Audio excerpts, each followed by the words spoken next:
Kisah pemuda yang ingin menjadi sufi. Di Baghdad, pada masa Syekh Abdul Qadir Al-Jailani, seorang pemuda yang berasal dari keluarga kaya mendengar tentang kewalian dan kemuliaan Syekh Abdul Qadir. Tergerak oleh keinginannya untuk menjadi seorang sufi, ia datang menemui sang Syekh dengan hati penuh semangat. Pemuda itu berkata, "Wahai Syekh, aku ingin menjadi seorang sufi sejati. Tolong bimbing aku dalam jalan ini." Syekh Abdul Qadir Al-Jailani menatapnya sejenak dan bertanya, "Apakah engkau benar-benar ingin menempuh jalan ini?" Dengan penuh keyakinan, pemuda itu menjawab, "Ya, wahai Syekh, aku benar-benar ingin." Syekh tersenyum dan berkata, "Jika begitu, engkau harus melewati beberapa ujian terlebih dahulu. Ujian pertama, melepaskan kecintaan terhadap dunia." Syekh Abdul Qadir memberikan perintah pertama, "Pulanglah, jual semua harta yang engkau miliki, sedekahkan kepada fakir miskin, dan jangan sisakan sedikit pun. Setelah itu, datanglah kembali kepadaku." Pemuda itu terkejut sejenak, namun, karena keinginannya yang besar, ia pun pulang, menjual semua harta bendanya, rumah, kebun, ternak, bahkan pakaian mewahnya.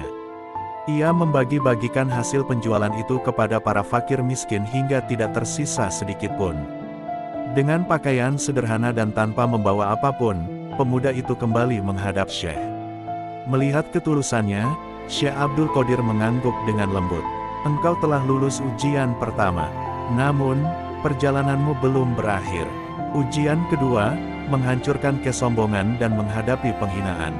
Syekh Abdul Qadir memberikan ujian kedua.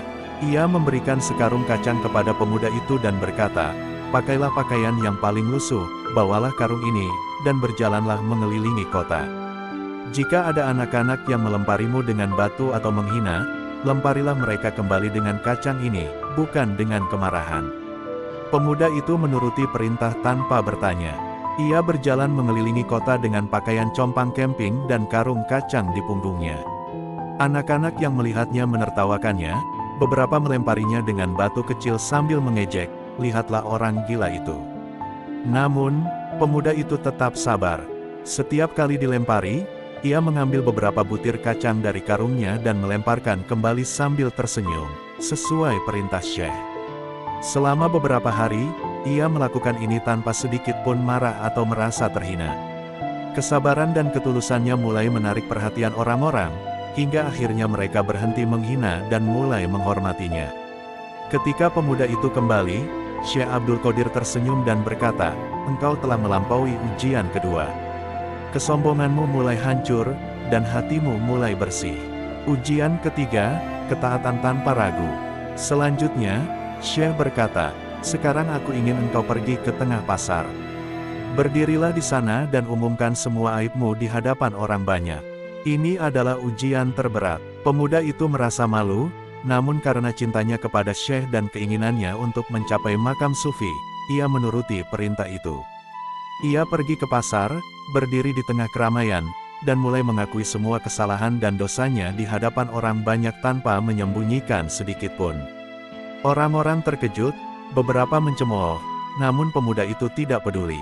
Ia terus melakukannya hingga selesai, lalu kembali menghadap Syekh. Syekh Abdul Qadir berkata dengan lembut, "Kini engkau telah membuang rasa malu karena manusia dan hanya takut kepada Allah. Engkau telah melampaui ujian ketiga. Ujian terakhir, menerima takdir dengan ikhlas." Setelah semua ujian itu, Syekh memberikan ujian terakhir. Ia berkata, "Pergilah ke kuburan di luar kota. Berdiam dirilah di sana selama 3 hari tanpa makanan dan tanpa berbicara dengan siapapun. Renungkan kematian dan kefanaan dunia." Pemuda itu pun melaksanakan perintah tersebut. Di tengah malam, dalam kesunyian kuburan, ia mendengar suara-suara menakutkan, seolah-olah datang dari arwah yang gelisah. Namun, ia tetap berzikir dan berserah diri kepada Allah.